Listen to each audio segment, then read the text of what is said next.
السلام علیکم ورحمۃ اللہ وبرکاتہ۔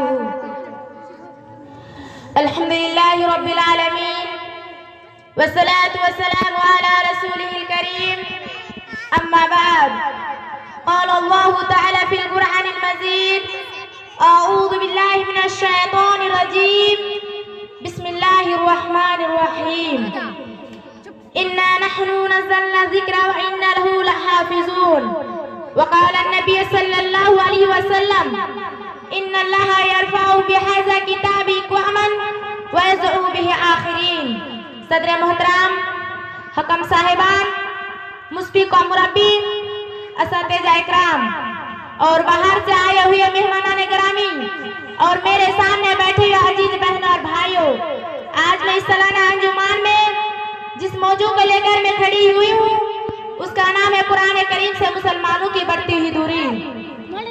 قرآن کریم ایک طرف معروف ہے حکم مواعظ و عبرت کا ایک بحر بے قرار اور رہتی دنیا تک پوری انسانیت کے لیے چشمہ فیاض ہے، تو دوسری طرف فصاحت و بلاغت، کلام بین ادب و لغت کا شاہکار ہے، جس کے سامنے بڑے بڑے عہد و ماہر فن گھٹنے ٹیک کر اپنی بے بصیرت اور بے معنی کا اعتراف کرنے پر مجبور ہے۔ یہ اللہ کی آخری اور انقلاب آخری کتاب ہے جسے اللہ تعالیٰ نے اپنے محبوب پیغمبر محمد صلی اللہ علیہ وسلم پر نازل فرمایا اور دیگر آسمانی کتابوں کے برعکس اس کی حفاظت کی ذمہ داری خود لیتے ہوئے فرمایا: انا نحن نزلنا الذکر وانا له لحافظون۔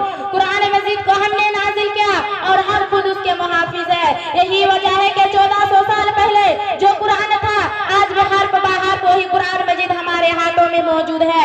یہی وہ کتاب ہے جس کو اللہ تعالیٰ نے تمام انسانوں کے لیے ہدایت و شفا بنایا، جبکہ ہم نے ہر امت میں خود اسی کے اندر سے ایک گواہ اٹھا کھڑا کریں گے جو اس کے مقابلے میں شہادت دے گا، اور ان لوگوں کے مقابلے میں شہادت دینے کے لیے ہم تمہیں لائیں گے، اور یہ اسی شہادت کی تیاری ہے کہ ہم نے کتاب تم پر نازل کر دی جو ہر چیز کی صاف صاف وضاحت کرنے والی ہے اور ہدایت اور رحمت اور بصارت ہے ان لوگوں کے لیے جنہوں نے سر تسلیم خام کر دیا ہے۔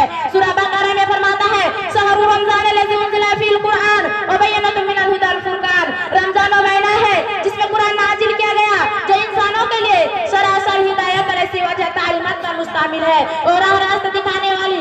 اللہ رب العالمین ہم تمام مسلمانوں کو سننے سے زیادہ عمل کرنے کی توفیق عنایت فرما، آمین۔ وآخری دعوانا الحمدللہ رب العالمین۔ السلام علیکم ورحمۃ اللہ وبرکاتہ۔